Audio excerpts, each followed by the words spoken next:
Choose the correct word. Düzgün sözü seçin. She cannot see well. O yaxşı görə bilmir. She needs. Onun ehtiyacı var. Eğer yaxşı görə bilmirsə, onun eynəyə ehtiyacı var və eynək mənasında iki gözlü, iki tərəfli, yəni isimlər olduğuna görə biz onu cəmdə verməliyik. Cəm olan versiyamız glasses D variantında doğru götürülür. A variantındakı glass stəkan, şüşə mənasını verən sözümüzdür. E glass yenə bir stəkan. Z glass yenə şüşə və ya stəkan ola bilər. Y variantında isə cəmisindən E artiklinin yazılması səhv olduğu üçün düzgün deyil. Doğru cavabımız D variantıdır. Choose the correct variant. Düzgün variantı seçin. The novel The Three Musketeers remained popular since its publication in 1844. Burada əsasən biz həm zaman zərfinə görə, həm də mübtəda xəbər uzlaşmasına görə düzgün olan variantı seçmiş ola bilərik. Burada söhbət əsərdən gedir ki, 3 musketyorlardan, hansı ki 1844-cü ildə onun nəşrindən bəri məşhur olaraq xatırlanır. Və bizim təbii ki, mübtədamız tək olduğuna görə xəbərimiz təkdə olmalıdır. Eləcə də since zaman zərfi ilə olan hissədə indiki bitmiş zaman seçilməlidir. A variantında were keçmiş sadə zamana aid olan göstəricidir və təbii ki, mübtəda ilə uzlaşmır. B variantında indiki sadə zamanda, eləcə də mübtəda ilə uzlaşmır. C variantı gələcək zamandır. D variantı bizim doğru cavabımızdır, has remained. Y variantında have isə cəm olduğu üçün mübtəda ilə uzlaşmır və yanlış götürülür. Doğru cavabımız D variantında qeyd olunmuşdur. Choose the correct sentences with the noun in the possessive case. Yəlik halda olan isimli düzgün cümlələri seçin. Birinci cümləmizdə the queen's arrival was delayed for an hour. Kraliçanın gəlişi 1 saat müddətinə təxirə salındı. Təbii ki, kraliçanın gəlişi hissəsi bizə düzgün yəlik halı verir. Queen's arrival və biz birinci cümləni doğru götürmüş olacağıq. İkincidə Diana's cooked a delicious cake for everyone. Cooked təbii ki, feilin üçüncü formasıdır və biz başqa xəbər görmürük cümlədə. Demək ki, bu has cooked indiki bitmiş zamanın qısaldılmış forması kimi götürülür. Ona görə də B variantı, yəni ikinci cümləmizdə düzgün yəlik hal yoxdur. Üçüncüdə Kate's gone to France but she will be back soon. Apostrof S-dən sonra təbii ki, yenə feilin üçüncü formasını görürük. Bu has gone ifadəsidir, yəni indiki bitmiş zamanın qısaldılmış versiyasıdır. Dördüncüdə tomorrow's lecture about volcanoes will be interesting. Yəni vulkanlar haqqında sabahki mühazirə maraqlı olacaq. Burada zaman zərfinə apostrof S əlavə etməklə biz düzgün yəlik hal əldə edə bilirik. Sabahın mühazirəsinə söhbət gedir və dördüncü cümləmiz düzgün yəlik halda istifadə olunmuşdur. 1-4 ümumi A variantı bizim doğru cavabımızdır. Choose the correct sentences. Düzgün cümlələri seçin. Burada mübtəda xəbər uzlaşmasına düzgün diqqət etməliyik. Birincidə a large number of guests were invited to the party. A number of və a large number of ifadəsində cəm isim xəbərimiz də cəmdə olmalıdır və qrammatik qaydamıza əsasən biz cəm isim və xəbərin cəmdə işləndiyini görürük. Birinci cümləmiz ona görə doğru götürülür. İkincidə athletics consists of olmalıydı, çünki oyun adları salmen isim olduğu üçün xəbər təkdə olmalıdır. Ancaq consist of ifadəsi xəbər cəmdə yazıldığı üçün yanlış götürülür.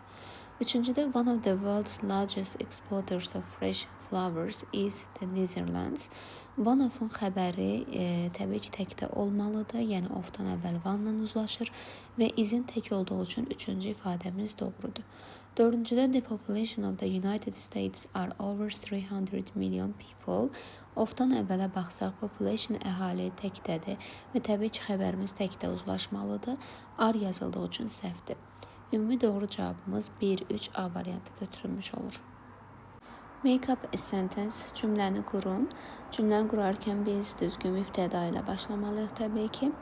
Və ilk olaraq dördüncü ilə The Film Titanic ifadəsi ilə başlayacağıq. Titanic filmindən söhbət gedir. Daha sonra Which Made Leonardo DiCaprio Famous was filmed in 1997. Yəni Leonardo DiCaprio-ni məşhurlaşdıran Titanic filmi 1997-ci ildə çəkilmişdi kimi tərcümə olunacaq və verilən ifadəmizə əsasən 4, 6, 5, 3, 1, 2 sırası doğru götürülmüş olur. Choose the correct variant. Düzgün variantı seçin. Biz burada musiqi alətindən danışıldığı üçün və ümumi təsvir verildiyi üçün təbii ki, ilk olaraq qeyri-müəyyən artikeldən istifadə etmiş olacağıq. A variantında ümumiyyətlə boşluqdur, B variantında boşluqdur deyə yanlışdır. C variantında ikinci tərəfdə təbii ki, alət vasitə sayılan isimdir və biz onun qarşısında boşluq yaza bilmərik. Eyni anda D variantında da boşluq olduğu üçün səhv götürülür. Doğru cavabımız Y variantıdır.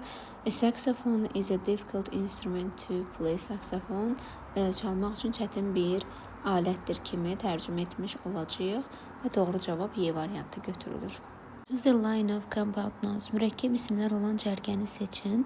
A variantında countryside, kənd yeri mürəkkəb isimdir. Relationship əlaqə vasitə və əksdən isə mürəkkəb isim sayılmır.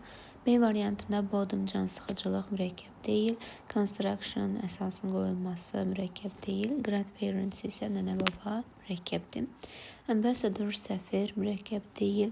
Championship çempionatlıq yəni mürəkkəb deyil. Chairperson isə mürəkkəb isimdir.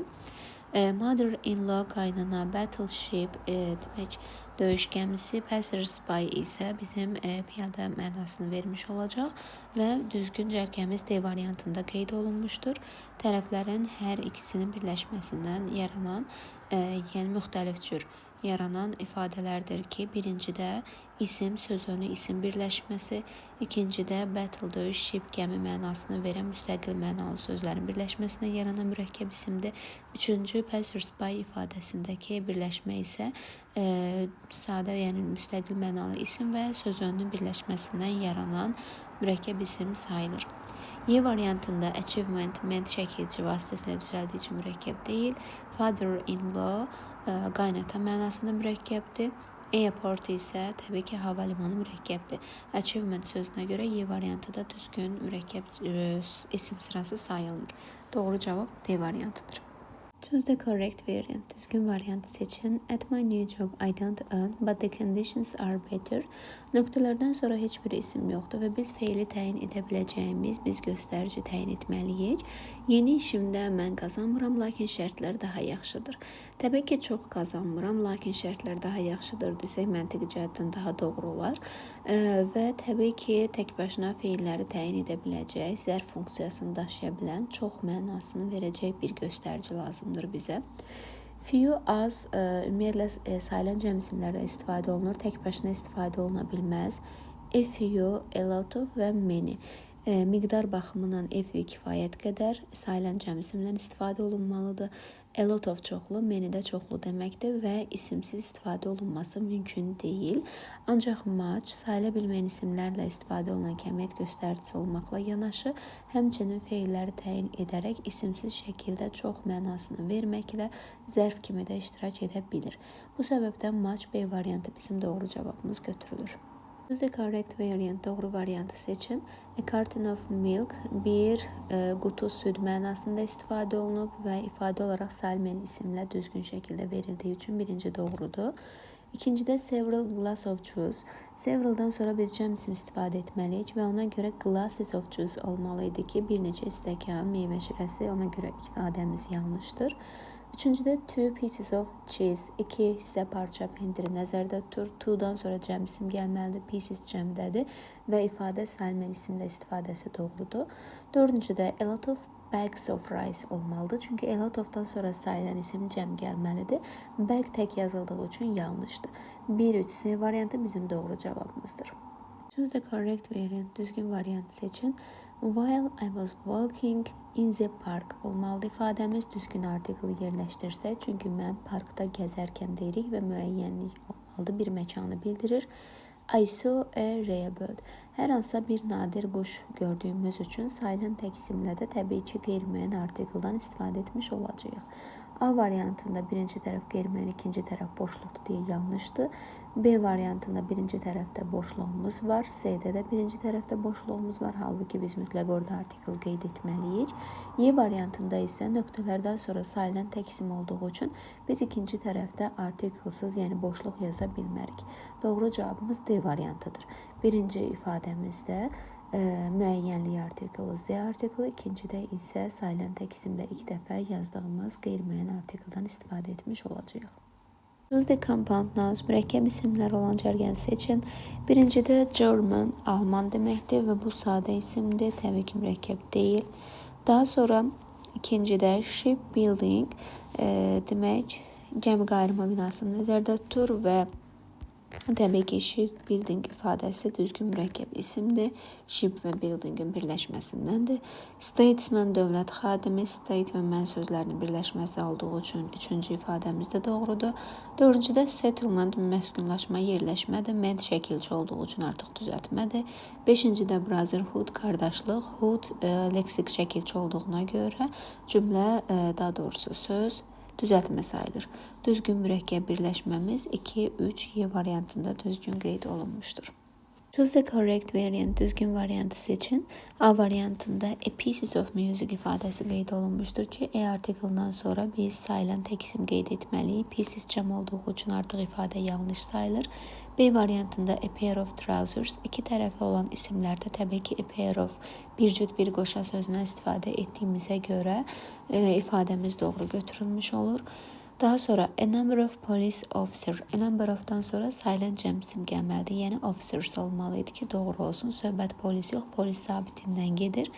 Daha sonra D variantında several useful advice. Advice məsləhət mənasında sayılmayan isimimizdir və biz sayılmayan isimlə several yaza bilmərik. O bir neçə deməklə sayılan cəmlərlə istifadə olunur. Y variantında an important information. İnformasiya sayılmayan isimdir və sayılmayan isimlə biz qeyri-müəyyən artikel yaza bilmərikdir. Yanlışdır. Doğru cavabımız B variantında götürülür. Choose the words close in meaning. Mənaca yaxın olan sözləri seçin. Yəni sinonim cütlük istənilir bizdən. A variantında gloomy, tutqun, joyful isə şən, şad mənasına verir. Bunlar sinonim cütlük deyil. B variantında still və quiet hər ikisi sakit mənasını verdiyi üçün B variantı bizim düzgün sinonim cütlüyüdür. C variantında fair, ədalətli, yarmarka sarışın mənasını verir. Proud isə qürurlu mənasındadır. Shy, utancaq, rude, kobud, resolute, qətiyyətli, əzimli, cowardly isə qorxaq mənasını verdiyi üçün düzgün sinonim cütlüyü deyil. Doğru cavab B variantında qeyd olunmuşdur. Choose the nouns in the plural, cəmdə olan isimləri seçin. Birincidə stress, təzyiq, qorxu, sözün öz kökündə olan s olduğu üçün tək sayılır, cəmdə deyil. İkincidə clothes, paltar, geyim, topluluq ifadə edən isimlərdəndir və cəm sayılır. Üçüncüdə politics, politologiya, bu fənn adlarındandır və sayılmayan isimimizdir deyə tək sayılır. Saleswoman, satıcı qadınlar, burada sözümüz kökdən dəyişməklə cəmlənən isimlərdəndir ki, doğrudur. Beşincidə goods, mal, əmtə, topluluq ifadə edən isimdir, cəmdə sayıldığı üçün doğrudur.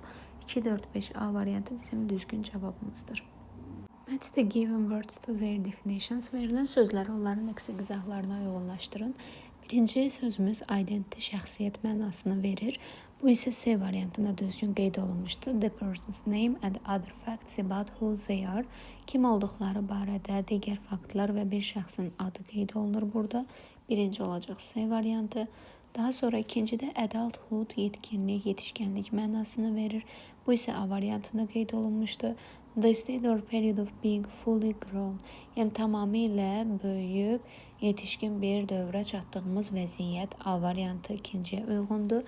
Correspondence isə yazışma mənasını verir. The action of writing, receiving and reading letters. Yəni məktubları oxumaq, qəbul etmək, yazmaq forması. B variantı isə üçüncü sözə uyğundur. 1C, 2A, 3B. Ümumi A variantı doğru cavabımızdır. Choose the correct variant, doğru variantı seçin. There are paintings in the museum that I have not seen. Can we stay a little longer? Nöqtələrdən sonra verilən ismə əsasən düzgün kəmiyyət göstəricisi təyin etməliyik və eləcə də tərcümə mühüm rol oynayır burada. Qeyd olunur ki, demək mənim görmədiyim muzeydə bir çox, yəni kifayət qədər rəsm əsərləri var. Biraz daha uzun müddət qala bilərikmi? Təbii ki, burada elotdan sonra biz ümumiyyətlə isim yaza bilmirik. Elot çox mənasını verən zərf olduğu üçün A variantı yanlışdır. FU özündən sonra sayılan cəm isimlərlə istifadə olunan, eləcə də tərcümə baxımından doğru olan variantımızdır ki, kifayət qədər, yəni biraz rəsm əsərləri var, yəni çoxluq ifadə edir. Maçdan sonra sayılmayan isimlər gəlməli deyə ifadə düzgün deyil. Fiyudan sonra sayılan cəm isim gəlir, ancaq ki tərcümə uyğun gəlmədiyi üçün, yəni az rəsm əsəri varsa, burada qeyd etmərəm ki, mənim görmədiyim, yəni indiyə qədər görmədiyim rəsm əsərləri demək çoxluqda ifadə etməliyik. Y variantında isə a little sayıla bilməyən kəmiyyət göstəricisi olaraqdan özündən sonra cəm isminin istifadəsi yanlış götürülür. Bu səbəbdən düzgün cavabımız B variantında qeyd olunur. Read the text and answer questions. Mətni oxuyun və sualları cavablandırın. The history of mobile libraries dates back to the library on wheels offers service in rural areas. Mobil kitabxanaların tarixi təkərlər üzərində kitabxanaya gedib çıxır ki, hansı ki bu da kənd yerlərində xidmət təklif edirdi. Currently in the United States, bookmobiles serve a variety of clients in schools, nursing homes, prisons and hospitals. Hal-hazırda ABŞ-da mobil kitabxanalar məktəblərdə, qocalar evində, həbsxanalarda və xəstəxanalarda müxtəlif müştərilərə xidmət göstərir. 19th century in England and the early 20th century in the United States, they served individual homes and entire rural centers. İngiltərədə 19-cu əsr və ABŞ-da 20-ci əsrin əvvəlləri onlar fərdi evlərə və bütün kənd mərkəzlərinə xidmət edirdi. Other ways of delivering information resources around the world are boats, bicycles, horses, elephants and even hot air balloons. Dünyada məlumat resurslarının çatdırılmasının digər yolları qayıqlar, velosipedlər, atlar, fillər və hətta isti hava şarları idi. Bookmobiles are very flexible because their collection can be adjusted to the audience expectation. Mobil kitabxanaların çox çevikdir, çünki onların kolleksiyaları tamaşaçıların gözləntilərinə uyğunlaşdırıla bilər. They also must work in areas where residents have difficulty getting to libraries. Onlar həmçinin sakinlərin kitabxanalara getməkdə çətinlik çəkdiyi ərazilərdə işləməlidirlər. These bookmobiles also contain music, records and movies that could be viewed in any populated area. Bu kitab, yəni mobil kitablar, eləcə də kitabxanalar həmçinin hər hansı bir məskunlaşan ərazidə baxıla bilən musiqi, qeydlər və filmlər də ehtiva edir. In the 21st century, mobile libraries are still in use. 21-ci əsrdə mobil kitabxanalar hələ də istifadə olunur. Some consider this form of transport out of date due to high prices, impracticality and inefficiency. Bəziləri yüksək qiymətlər, qeyri-mümkünlük və səmərəsizlik səbəbindən bu nəqliyyat formasını köhnəlmiş hesab edirlər. To meet the growing demand for greener bookmobiles, some companies have introduced significant improvement to reduce carbon emissions, such as replacing traditional generators with solar panels.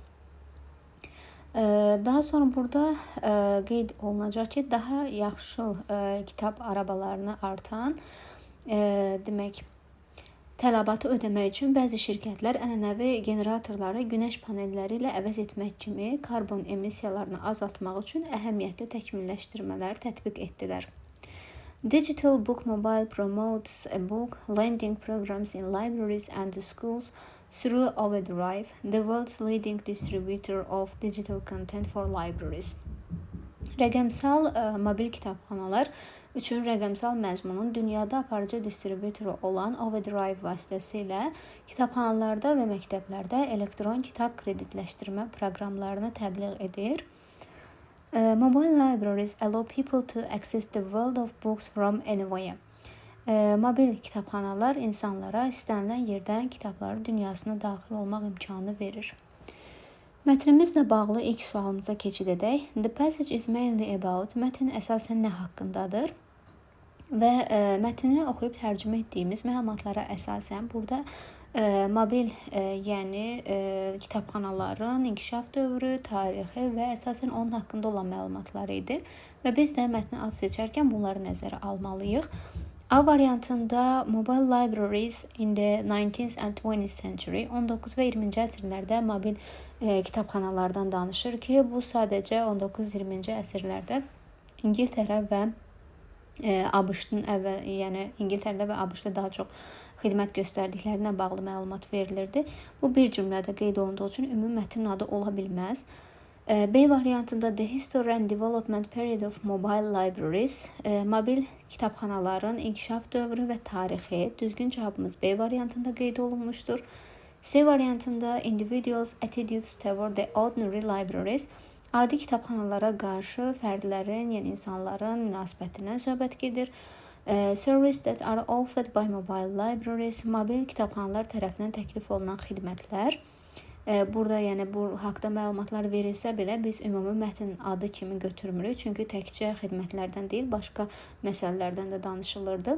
Vehicles that were utilized for mobile library transportation. Mobil kitabxana nəqliyyatı üçün istifadə olunan nəqliyyat vasitələrindən söhbət gedir ki, yenə də bu haqda məlumatımız 3-cü paragrafda qeyd olunduğu üçün, yəni ümumi mətnin adı kimi götürülə bilmir. Mətnə ümumi ad olaraq doğru cavab B variantını götürmüş olacağıq. Complete the sentence according to the passage. Mətnə əsasən cümləni tamamlayın.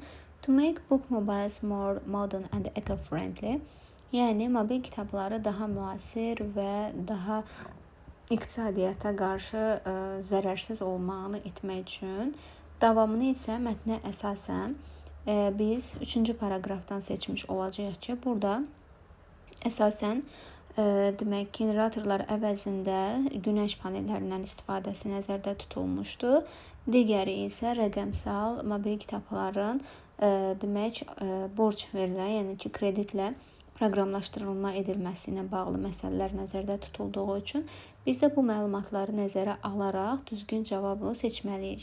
Birincidə companies started using solar panels instead of generators, yəni generatorların əvəzinə günəş panellərindən istifadə etməyə başladı şirkətlər. Birinci cümləmiz qeyd etdiyimiz 3-cü paragrafdakı məlumatımıza əsasən doğru götürülür. İkincidə they began to use hot air balloons to carry books, kitabları daşımaq üçün isti hava şarlarından istifadə etməyə başladılar. Bu onların daha müasir və daha zərərsiz versiyasında istifadə olan üsul olmadığına görə artıq ikinci cümlənin davamı deyil. Üçüncüdə Digital Book Mobile Promoted e-book lending programs, yəni rəqəmsal kitab demək mobil kitabxana artıq elektron şəkildə kreditləşən proqramlara yüksəldilməyə başladı. Yəni, bayaq qeyd etdiyimiz məlumata əsasən 3-cü də doğrudur. 4-cüdə book mobiles were filled only with music and movies. Rəqəmsal, daha doğrusu daşına bilən, yəni mobil kitabxana yalnızca musiqi və filmlərlə əhatə olunmuşdu. Və burada təkcə musiqi və filmlər deyildi, digər, yəni əsasən məsələn qeydlər və yaxud da ki, digər kitablar da nəzərdə tutulduğuna görə 4-cü cümləmiz davamı ola bilməz. Some companies decided to increase the number of vehicles.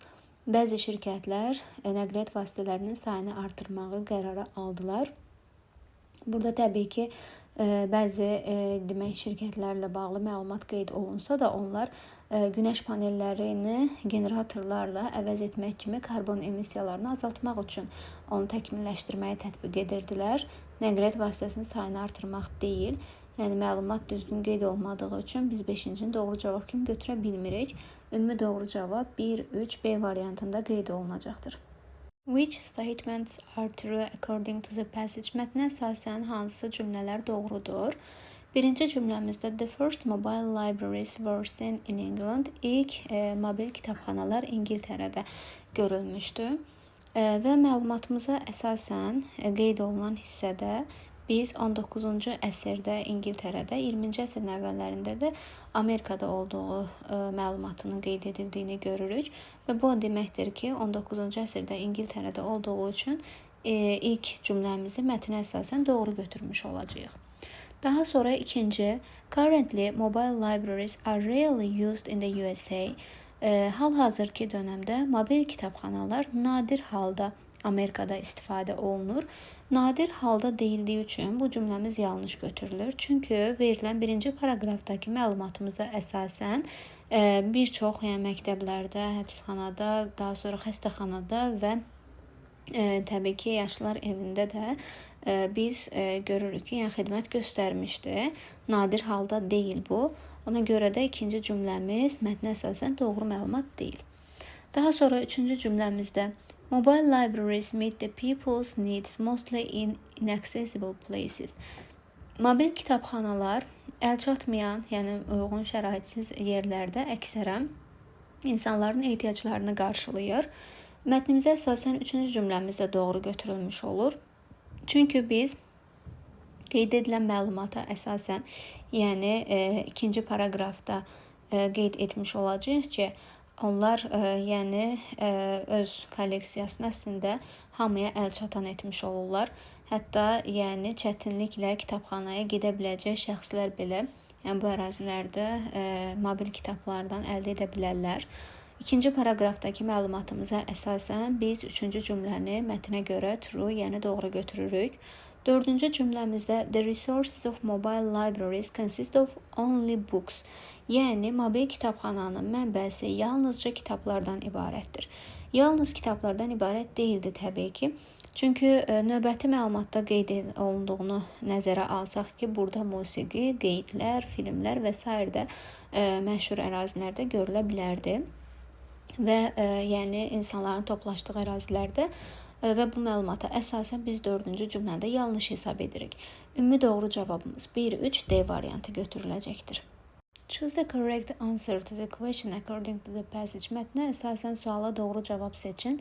Why should book mobiles be adaptable? Nəyə görə mobil kitabxanalar qəbul edilə biləndir? Biz burada məlumatımızı ikinci paraqrafa əsasən təyin etmiş olacağıq. A variantında because they help to reduce transport costs. Çünki onlardır ki, nəqliyyat qiymətlərinin azaldılmasına kömək edir. Təbii ki, düzgün cavab deyil. Because they no longer exist in the 21st century. Çünki onlardır ki, 21-ci əsrdə də uzun müddət mövcud olmayıb. Əslində 19-20-ci əsrdə qeyd olunmuşdur ki, yaranmışdı. Daha sonra 21-ci əsrdə də yəni hələ də istifadə olunmaqdadır. Because they have to follow special government rules. Çünki onlar xüsusilə hökumət qaydalarını izləməli idi. Yenə də məlumat yanlışdır. Because their collection must meet the reader's needs. Çünki onun kolleksiyası oxucuların ehtiyaclarını qarşılamalıdır. Düzgün cavabımız D variantında qeyd olunmuşdur. Məlumatımız isə qeyd etdiyimiz kimi ikinci paraqrafda ümumi nəticə olaraq çıxarılmış olacaq ki, biz buradakı məlumata əsasən qeyd edəcəyik ki, yəni həmin kitab, mobil kitablar çox çevikdir. Yəni onun kolleksiyaları tamaşaçıların gözləntilərinə uyğunlaşdırıla bilər və həmçinin sakinlərin kitabxanalara getməkdə çətinlik çəkdiyi ərazilərdə də işləməlidirlər. Yəni məlumatımıza əsasən qeyd etdiyimiz kimi D variantı bizim doğru cavabımızdır. Y variantında because they are only used in schools and hospitals. Çünki onlar yalnızca məktəblərdə və xəstəxanalarda istifadə olunur. Təbii ki, birinci paraqrafda məlumatımıza əsasən görəcəyik ki, burada məktəb və xəstəxana ilə yanaşı demək, həbsxanalar və qocalar evində də xidmət göstəriblər.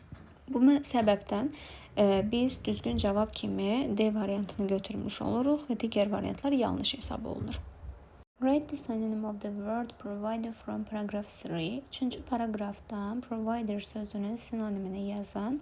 Qeyd etdiyimiz kimi 3-cü paraqrafda distributor, yəni distributoru, onun təqdim edəni və ya yayan bir şəxs nəzərdə tutmuş olur ki, provider sözünün yəni təmin etmək mənasında sinonim kimi 3-cü paraqrafdan götürə bilərik. Sözümüzü isə qeyd etdiyimiz kimi 3-cü paraqrafda the world's leading distributor of digital content for libraries olan hissədən seçmiş olacağıq. Complete the sentence by changing at least 2 words according to the passage. Mətnə əsasən ən az 2 söz dəyişməklə cümləni tamamlayın. Cümləmiz in the early 20th century mobile libraries served. Erkən 20-ci əsrdə mobil kitabxanalar xidmət edirdi. Necə xidmət etməyi ilə bağlı biz məlumatı mətndən qeyd edək. Daha sonra isə dəyişiklik etməklə ümumi 2 cavab şəklində məlumatımızı qeyd edə bilərik. Erkən 21-ci əsrdə onların xidməti ilə bağlı the individual homes and entire rural centers kimi qeyd olunmuşdu mətnimizdə birinci paraqrafın sonunda. Bu məlumatdakı dəyişikliyi isə bu şəkildə edə bilərik. Private houses and the whole rural centers və yaxud da ki personal homes and the whole countryside center şəklində məlumatda dəyişiklik etməklə cümləni tamamlamış olacağıq.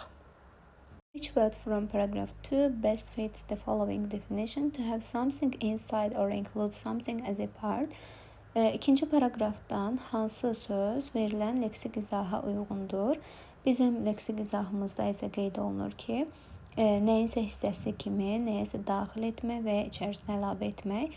Bu to contain, yəni ibarət olmaq mənasını verən feilimizdir və ikinci paragrafda bizim qeyd etdiyimiz son cümləmizdə contain sözünü görmüş oluruq. Answer the question by expressing your opinion according to the passage. Write at least 3 sentences. Mətnə əsasən fikrinizi ifadə etməklə sualı cavablandırın. Ən az 3 cümlə yazın. What are libraries used for? Kitabxanalar nə üçün istifadə olunur? Biz təbii ki, mətndə ümumi məlumat əldə etmişik və buna əsasən öz fikrimizi qeyd etməliyik. Mətndən eyni cümlələr olmamalıdır. Və burada nümunə cavab kimi qeyd edə bilərik ki, libraries are used for reading and borrowing books. Kitabxanalar kitabları demək borc almaq və eləcə də oxumaq üçün istifadə olunur.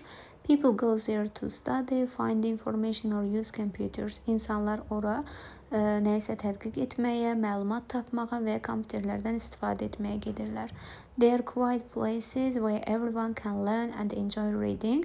Onlar sakit məkanlardır, hansı ki, hər kəs orada öyrənə bilər, eləcə də oxumaqdan zövq ala bilər. Bu məlumatımız təbii ki, şərti xarakter daşıyır və hər kəs sualı öz fikrinə əsasən bu şəkildə cavablandırmalıdır. Listen to the passage and answer questions. Mətni dinləyin və sualları cavablandırın. Bizim dinləmə mətnimiz Katie haqqında idi ki, o dünyada ikinci ən demək yaxşı tenis oyuncusu sayılırdı və mətnə ümumi ad verərəkdən, yəni əsas olaraq mətnimiz Katie haqqında danışıldığı üçün ümumi məlumat kimi ümumi bir ad seçməliyik.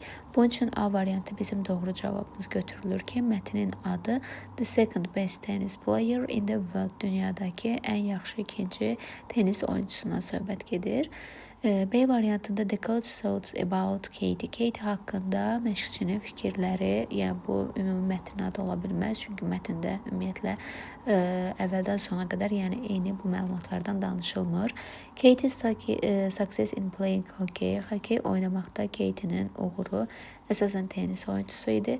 Signing up for tennis classes in Portugal. Portuqaliyada tenis dərslərinə yazılma. The Young Tennis Stars of the British Team.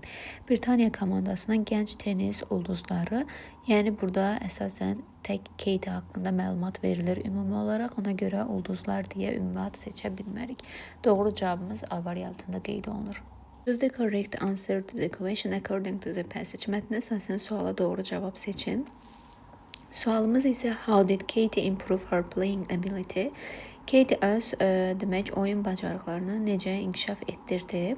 Birinci cümlədə she spent hours on outdoor games. O çöl oyunlarına saatlarını sərf etdi, yəni xərclədi mənasında. Birinci ifadəmiz doğrudur mətnə əsasən. İkincidə she wasted her time instead of playing. O oynamaq əvəzinə vaxtını məsrəf etdi, yəni ki, boş yerə xərclədi. İkinci ifadəmiz negativ mənalıdır, doğru deyil. Üçüncüdə she practiced indoor games only. Only ifadəsinə əsasən, yəni yalnız qapalı məkandakı oyunlarda praktika etmişdi, yəni təcrübədən keçirmişdi. Bu əsasən, yəni mətndə də qeyd olunduğu kimi, əsasən daha çox çöl oyunları, yəni çöldə oynamağı təcrübədən keçirdiyi üçün üçüncü cümləmiz yanlışdır. Dördüncü cümlədə she practiced outdoor games a lot. O daha çox çöl, yəni məkanlarda olan, açıq məkanlarda olan oyunları təcrübədən keçirmişdi. Dördüncü cümləmizdə doğrudur və ümumi 1-4 A variantı düzgün cavab kimi götürülür. Which statement is false according to the passage? Mətnə əsasən hansı cümlə yanlışdır? A variantında she could play hockey and did well at school too. O hockey oynaya bilirdi, eləcə də məktəbdə yaxşı nəticə göstərirdi. A variantı mətnə əsasən doğrudur, yanlış deyil. B variantında Katie Swan became number 2 in the world at the age of 15. 15 yaşında Katie Swan dünya üzrə ikinci yerdə oldu. Mətn adında da qeyd etmişdik, yəni ikinci ən yaxşı tenis oyuncusu olduğu üçün bu cümləmiz də səhv sayılmır. Daha sonra C variantında unlike other stars, Katie was not given a rocket at an early stage. Digər ulduzlarla müqayisədə, yəni onlara bənzəmədən Katie erkən səhnədə raket verilmədi. Raket isə tennis oynamaq üçün nəzərdə tutulan alətdir. Mətnə əsasən cümlələrdə qeyd olunduğu üçün bu məlumatımız yanlış sayılmır. Katie went to a local school in the USA. Katie Amerikada yerli məktəbə getmişdi. Bu məlumat da doğrudur. Katie's parents believed that she would be a professional one day. Katie'nin valideynləri inanırdı ki, o bir gün professional ola bilərdi. Mətnə əsasən yanlış variantımız Y variantında qeyd olunmuşdu. Çünki o özü yəni məlumatlarda qeyd edir, C-də məşqçi qeyd edirdi. Burada isə mübtədamız yanlış qeyd olunduğu üçün düzgün variant sayılmır. Write one adjective from the passage that describes the world competitions. Yarışlar sözünü təsvir edən mətndən bir sifət yazın. Mətnimizdə competitionsla ifadə olunan sifətimiz international, yəni beynəlxalq yarışlardan söhbət getdiyi üçün bizim düzgün cavabımız international olmalıdır. Complete the sentence according to the passage. Mətnə əsasən cümləni tamamlayın. Katie loves competing, especially. Katie yarışmağı sevirdi, xüsusilə də nə zaman sevirdi? When she wins, o qalib gələndə və ifadəmizin davamı olaraq mətnə əsasən biz when she wins deyə tamamlamalıyıq cümləmizi. Write the correct answer to the question according to the passage. Mətnə əsasən suala doğru cavab seçin. When did Katie start playing tennis first? İlk dəfə Katie nə zaman tenis oynamağa başladı? İlk dəfə oynamağa başlaması when she was on holiday in Portugal, yəni Portuqaliyada tətildə olanda və yaxud da ki, ikinci cavab kimi biz nümunə olaraq when she was 7, yəni 7 yaşı olanda başlamışdı. Dinləmə mətnimizə əsasən suala bu iki cavabla nümunə kimi cavab vermiş ola bilərik.